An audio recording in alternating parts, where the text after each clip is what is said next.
As the rain falls on a thirsty present, the dictates of the changing weather require that we return to the beginning, shift our attention from mirthful matters to answers to questions that persist throughout the ages, only to finally be put to bed when the one, metaphysics, drenched in solvency, stumbles in from the cold and says, "Here I am, truth, shivering, embrace me."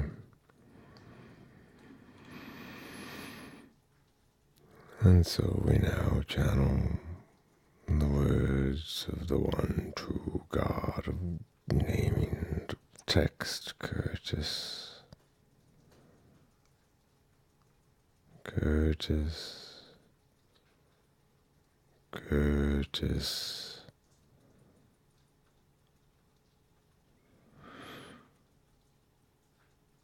When the link with Curtis comes, the words of truth will then have begun. And in the beginning, in the very beginning, before there was anything, there were the world and the people as always, and all the people made was perfect. All the people did was work, and never did they err. And there was satisfaction in this state of perfect robotic mind. But beyond the world and the people, as always, were there just but one God in the very beginning, with his brother, the one God pre-creator, his binary other, Accutron, God of quality in objects. They, no origins perhaps, no sources neither. Then what? Before creation, there were aesthetics. Some say those are the expressions of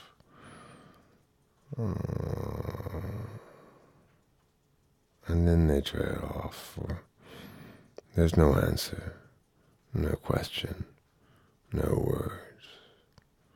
And in the very beginning, before there was anything, these people looked to the sky one day, for change had arrived, and the myriad emoticons did crash upon the earth. And as they fell,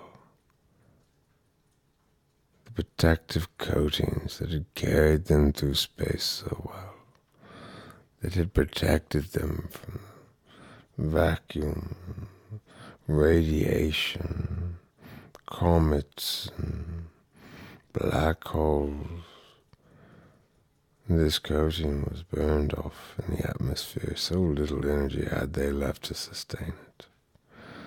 And thus when they struck the earth, they died. And the corpses of the emoticons smelled of warm dog. All but one of the emoticons, that is. For one, he had too much pride. He would not crash upon this earth. He would not die. He would deny any claim upon his autonomy. But then he'd claim any claim upon your autonomy as well. Indeed, alienator, God of static mortal truths, divisive.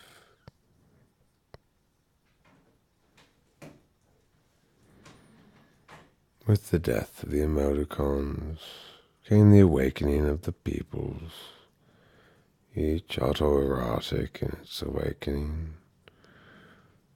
No sooner had the persons been implanted in the seed pods and then eruptions of joy or some equivalent sound before tumbling forth, nude and blinking, the now-born people, freed from the state of blessed robotic mind, gathered together and huddled amongst themselves and said, "Whatever shall we do?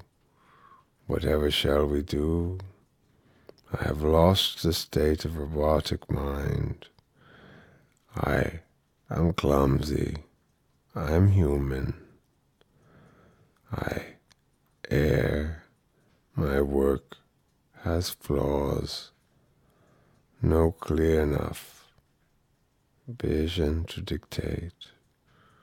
No stern enough focus to accomplish. No pious enough respect to justify this atrocity upon us." But of course it was not the gods who had visited anything upon the people, no. For when the emoticons had died, that pleasant smell, that smell of warm dog, it wafted and wafted, captured by a swirling breeze, carried forth across the meadows, towards the mountain sources, towards the foothills and the peaks. And as the people smelled it and brought it into themselves, they became aware of something odd, a sense whether something would be good or bad, and a knowledge preceding any possible reasonable understanding. From whence did this come? Was it the non-rational feelings, emotions that my Lord Alienator would not be interested in stopping? Now note, as this very beginning came to an end, the persons of the world no longer served the gods, but now the gods served the persons of the world. And as those individual persons of the world came to embrace their destiny, many of them would join a flock of one or more of the high lords of the pantheon. The latest addition was baby Lady Bear, the only originally pure mortal to ascend into the godhood of the pantheon. She, a Chinese girl born of French parents, deep in rural France, before transport could allow any of the individuals in the village to know what a Chinese person looked like. There was speculation, of course. Perhaps the wife had been unfaithful. It was hard to say, but no. They had seen no father look more like this child than, well, the father himself, and no mother looked more like the child than the mother herself, though neither looked like her at all. Her first 12 years passed in relative obscurity, and then she grew into the most compassionate of all the mortal beings, insisting they had lives too, insisting their feelings counted, insisting that the well-being of others be prioritized over any alternative.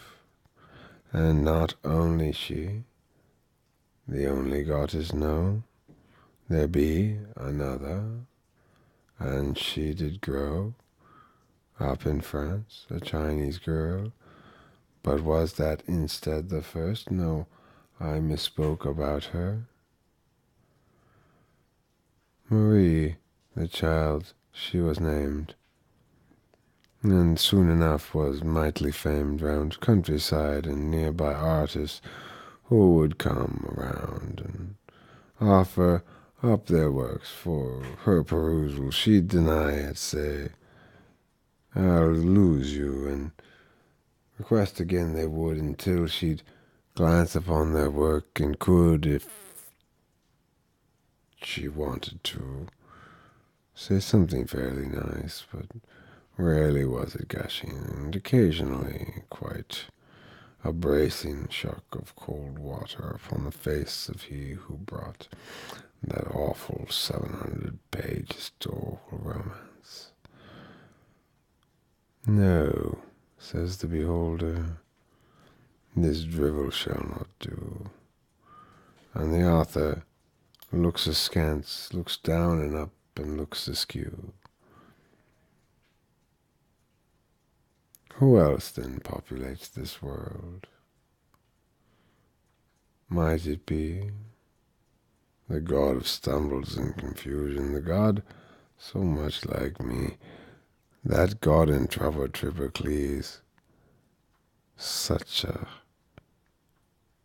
certain fellow, certain anyway of how he has his own way, a methodology you might employ today, a means to make resistance go away and stay away, and never arrive in the first place. He is, after all, a high lord of the pantheon, and not the most perfect.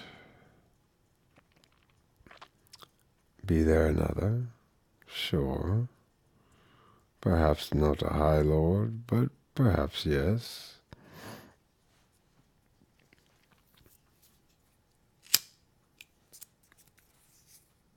What about Tincha? Shall she be mentioned amongst these noble few high lords of the pantheon? Nay, this demigod of alienator shall not be so affirmed. Instead, let's speak of Guitufats, the god who is too fast to be seen, who manifests the dreams in artists of visual works, of paintings, of sculptures, and several different types of works that remind Guitu of his impermanence and consequently impress him as it presses down the lumps, the bumps, the riding rinds, the runs, the disapproving frowns. And so it is, my friends, now informed so regarding the nature of the world and the nature of sweet parting, I tell you, friends, goodbye, farewell.